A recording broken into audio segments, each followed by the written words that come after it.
Em julho de 2020, numa região do estado do Pará, 5 amigos foram passar um sábado em um lago que um deles havia encontrado com a ajuda do Google. 9 dias depois, Márcio, 18 anos, o mais novo do grupo, foi encontrado 30 quilômetros do local, vagando pelo mato sozinho, confuso, desorientado e sem falar. Depois de 11 meses em rigoroso tratamento psicológico, Márcio despertou do silêncio e contou para a polícia o que realmente aconteceu com seus amigos.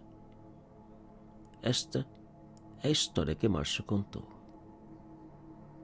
No dia 7 de julho, meu amigo Lapa, 21 anos, ligou convidando para passar o sábado na beira de um lago que quase ninguém visitava ou sabia de sua existência.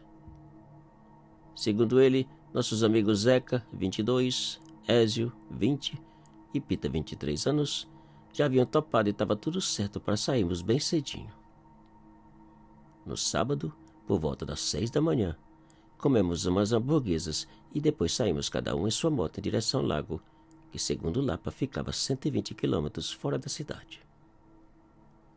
Depois de sairmos da rodovia principal, pegamos uma velha estrada que 6 quilômetros depois acabou.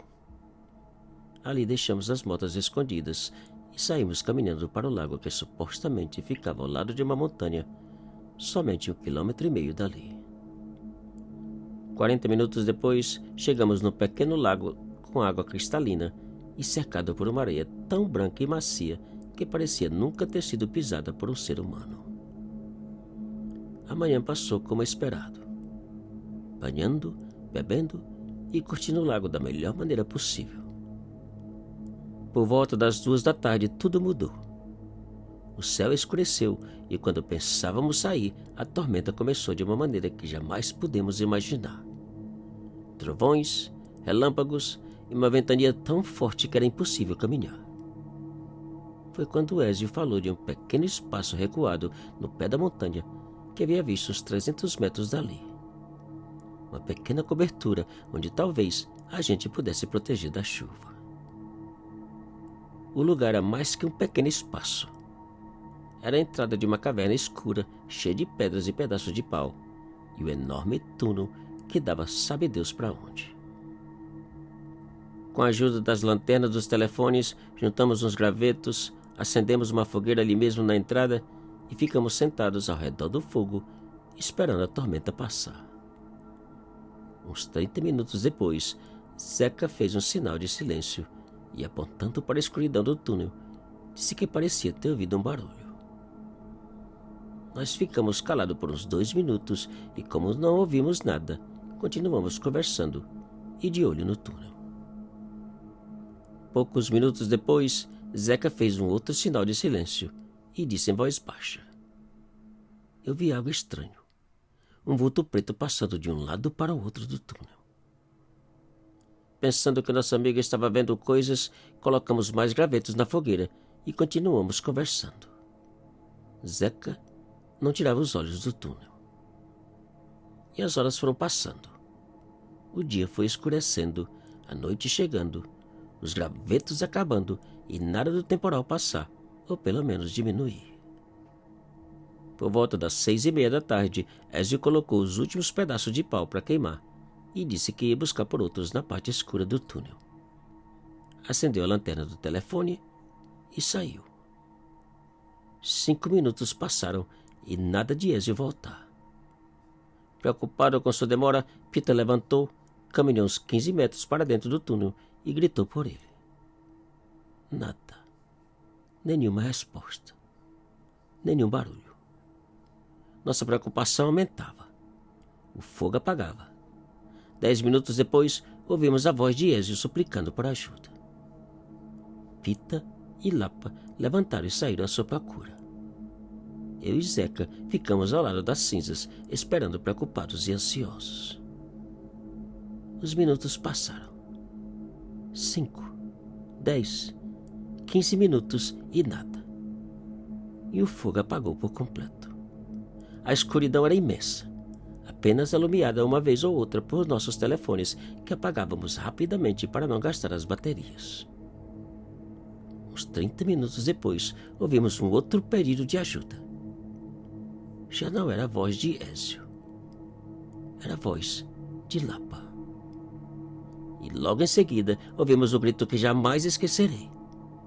Um grito de pavor, de terror e de dor que ecoou por toda a caverna. O grito de Pita. Eu e Zeca levantamos assustados, aterrorizados e sem ter a mínima ideia do que fazer. O medo, o terror era imenso. A vontade de ajudar, de fazer alguma coisa para salvar nossos amigos, era maior ainda. Porém, se os três foram atacados e sofriam, entrar e enfrentar, fosse o que fosse, para ajudá-los, provavelmente seria suicídio. De repente, outro grito. Agora acompanhado de outros dois. Nós conhecíamos as vozes de cada um deles, de cada súplica. Eu e Zeca, desesperados, gritávamos em resposta perguntando o que passava e onde estavam. Mas eles não respondiam. Apenas gritavam de uma maneira apavorante.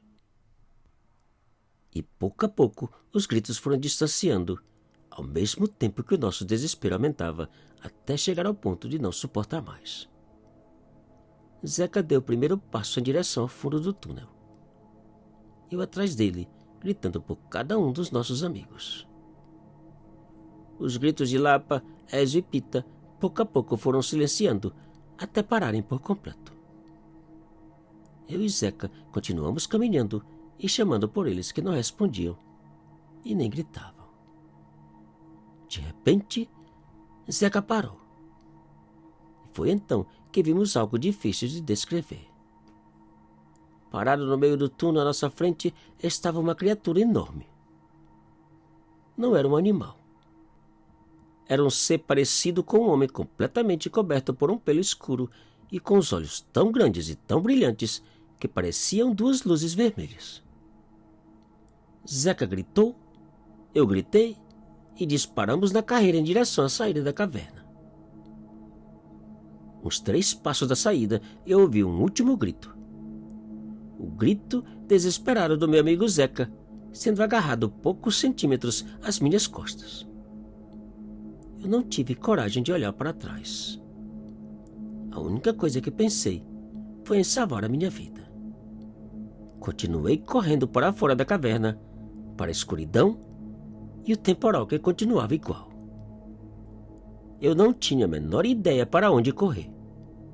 Não tinha noção de rumo ou direção.